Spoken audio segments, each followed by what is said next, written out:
Good afternoon, everyone. Thank you for joining this NYSAC News video update.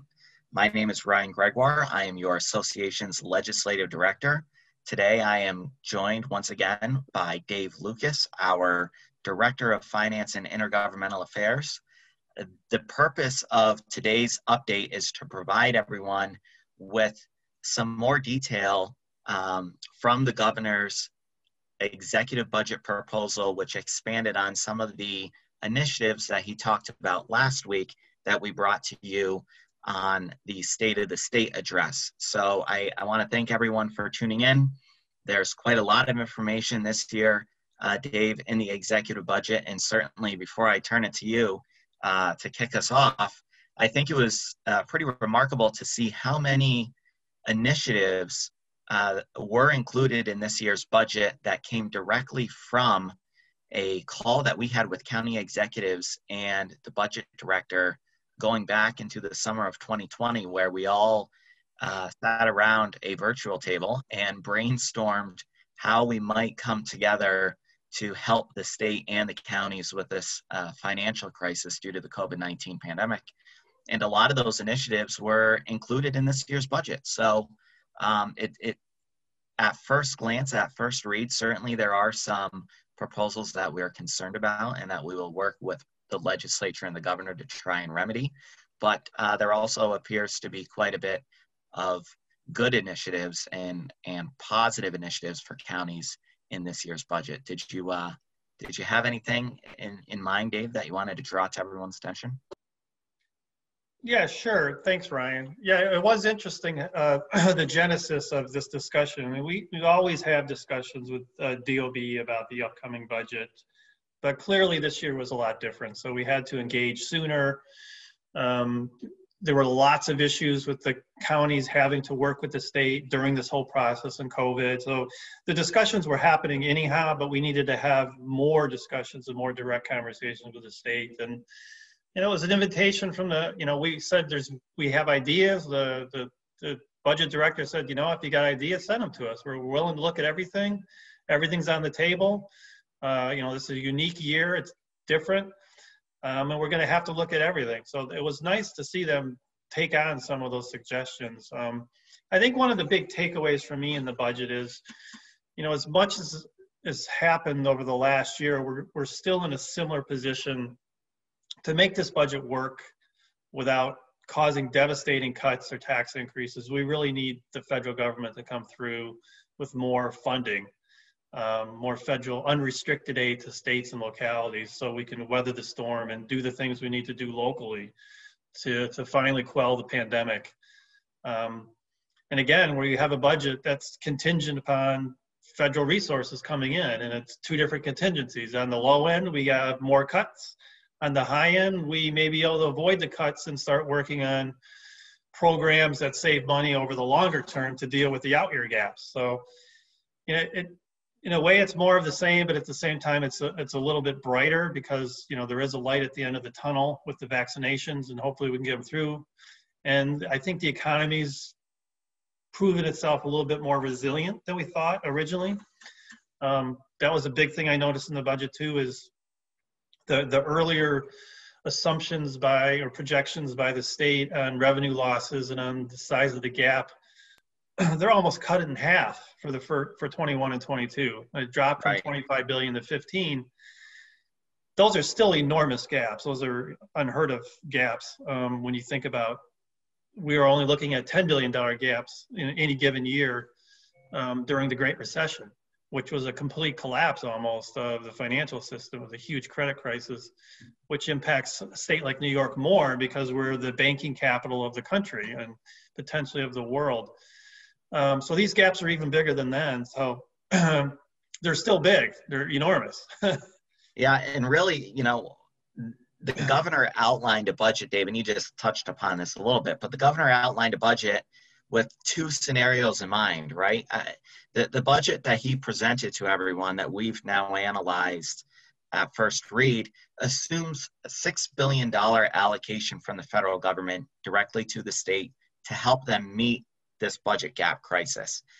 But the governor also has requested, and we've been doing this along with him since last March, really, when the pandemic started coming to the shores of New York State, asking the federal government for our fair share, as the governor says. And that is $15 billion, which is what he is asking Washington for during this next stimulus negotiation battle that's about to take place down in the nation's capital. So knowing that that the governor is relying on $6 billion in this year's budget, before we talk about some of the great initiatives in here, what are some of the things that concern you the most? I know there's certainly cuts to VLT aid, there's cuts across the board. Maybe you can tell our members a little bit about what that means for county operations. Yeah, I think the biggest problem facing counties still is the budget continues the diversion of local sales tax for state purposes. Effectively what the state has done here is they've raised their own sales tax without telling anybody while cutting ours. So instead of the 4% state sales tax, you have something closer to 4.2, and the local tax is not 4% anymore, it's closer to 3.8 because they're intercepting it before we even get it. They're continuing those programs. We've objected to that from the beginning, and they've done it 2 years in a row, and they keep growing it bigger. We're glad we didn't see it again, a new proposal this year, but they are still continuing those programs, and it's approaching $500 million a year in the diversion of local sales tax for state purposes. That's very concerning. The other big proposals, as you mentioned, is the across-the-board cuts. Last year it was up to the discretion of the governor to withhold funds as he saw necessary. So it could have been 0, it could have been 10%, it could have been 20%, and it turns out it's going to be 5%.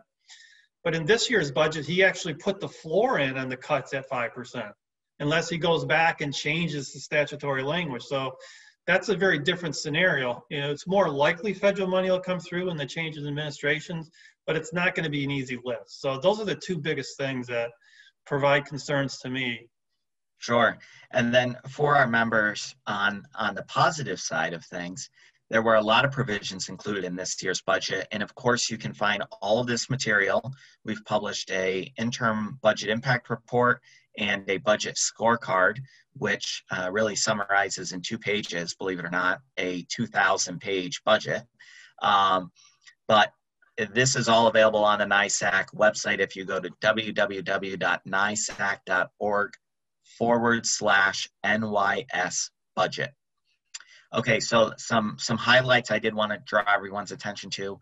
The budget includes language granting counties permanent sales tax authority at your existing rates, or up to 4% with a vote of the legislative body. So that means that for the counties that are below 4%, you have authorization to go up to 4%. All right, there's this year's budget included a proposal, a 250-page proposal to legalize adult use cannabis. And NYSAC for the last 2 years has advocated for counties to have the authority to apply the local sales tax to these transactions. That was included in this budget. It's another positive one for counties. As Dave just mentioned, this proposal will restore 15% of the 20% withholds in this current fiscal year, meaning at the end of the day, it will result in a 5% cut for counties. Another positive, last spring, we had been telling counties, be prepared for 20% cuts because the fiscal picture was quite uncertain at that time. It's improved, as Dave just talked about.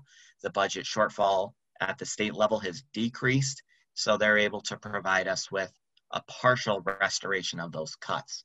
It expands investment options to help counties better manage resources and align some of the options that New York City has granted to them and gives counties that authority to do similar actions. The budget makes telehealth permanent for children with special needs. This was a proposal that came directly out of the Children with Special Needs Standing Committee. It just goes to show you how the resolutions process here at NYSAC influences our legislative program, which then helps us influence and get that information to the state so they can make a decision on how to best help counties. The budget also continues regional economic development awards at $750 million. Judgment interest rate reform, which is a bill that we've been working with John McDonald and others in the legislature for years now. There's an additional $50 million for Hurrell Herring statewide implementation for public defense. The budget also extends authorization for counties to piggyback on purchasing contracts until June 2023. It makes the county-wide shared services initiative permanent. However, the legislation also leverages some other options in here to help counties maximize and realize more savings than they would have otherwise. There's also provisions to allow for contiguous counties to enter into relationships with one another for shared jails. And there's also regulatory reform for jail staffing ratios for county leaders to be able to sit down and work hand in hand with your county sheriff to make the changes that you want at local option. That's a big significant policy change that the executive has decided to go and help us with. So with that, certainly, again, I encourage everyone, visit our website, nysac.org/NYS budget.